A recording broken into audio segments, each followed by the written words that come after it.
they decided to do create this statue to honor Dr. Martin Luther King and his wife, Coretta Scott King, and it's from a moment. I'll show you the photo. This is the photo for the YouTube audience. For the listening audience, it's Dr. King and his wife embracing. He's got his arms around her, and she has hers around him. They unveiled. This is right after he learned he won the Nobel Peace Prize in 1964. So they wanted to do a statue. They hired Hank Willis Thomas to sculpt this sculpture that would wind up in Boston Common, sitting on the 1965 Freedom Plaza, which honors 69 local civil rights leaders who had come through. Okay. This is what they came up with. It was meant to just be the arms and the hands of the hug.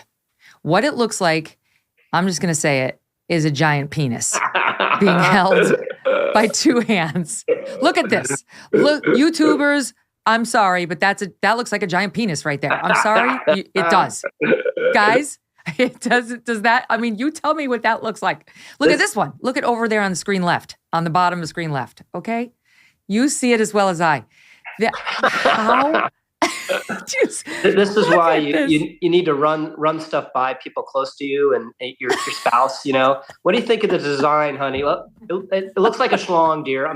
No, it doesn't. Yeah, it does. It looks like a schlong. And then you take that on board and you change the design. But the deeper story here is we've lost the capacity to create public beauty. There's no piece of public art in the last 50 years that has been beautiful or uplifting. I mean, it's just amazing. Michelangelo could do the David 500 years ago. And now 500 years on with all sorts of technical advance and what have you, that's all we can do. And, you know, there was one unveiled in DC, the National Monument, that's less vulgar, but is also equally ugly of MLK. So it's amazing we just can't create a finely crafted, uplifting statue. Didn't he walk around like to the back of it? Like I see maybe at the front. Apparently at the unveiling there's a lot of like confused faces. It's like an enormous penis. How are we? And I love this tweet from Stephen F. Hayward, which I retweeted, who tweeted this picture out and said, I am calling for a complete and total shutdown of modern art until we can figure out what the hell is going on. You know, take off on the Trump thing. Charles, what do you make of it? Well, I think to Rich's point, there is this strange idea, and I can remember first hearing this and just thinking, this is not true, that beauty is entirely subjective. And it's not. I grew up in Cambridge, England, which has a lot of really old, beautiful buildings, especially around the university. And some of them have these 1960s concrete add-ons. And people come from all over the world, all different cultures, not just Europe, but they come from South America, they come from Asia, and they love the old building and they hate the concrete appendage. And I think the average person looks at this sculpture and says, that's horrible. I don't think it is true that every single person sees it differently. And I don't think it's true that this is somehow informed by the world in which we lived in or pressure. I think it's horrible. I think we can all see it's horrible. I think most people are going to assume it's horrible, and there will just be a handful of people pretending it isn't real. Just a handful. Nicely done. Coretta Scott King's cousin has spoken out, Seneca Scott, saying this is a masturbatory homage to my family that looks more like a pair of hands hugging a beefy penis than a special moment shared by the iconic couple. He says this is insulting. It's $10 million wasted to create a masturbatory homage.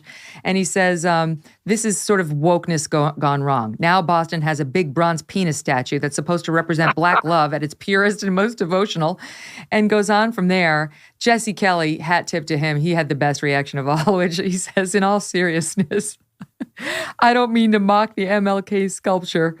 Every man wants to be remembered this way.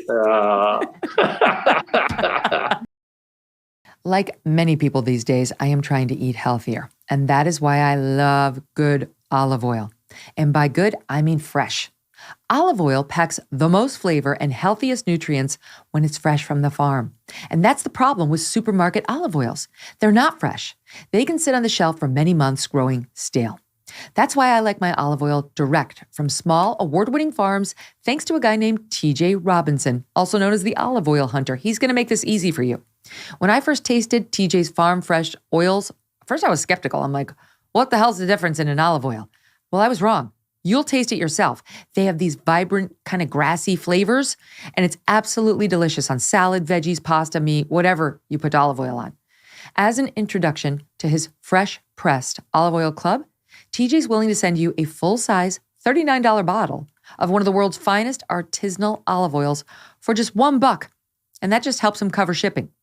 Best of all, there's never a commitment to buy anything, and you can cancel your membership at any time.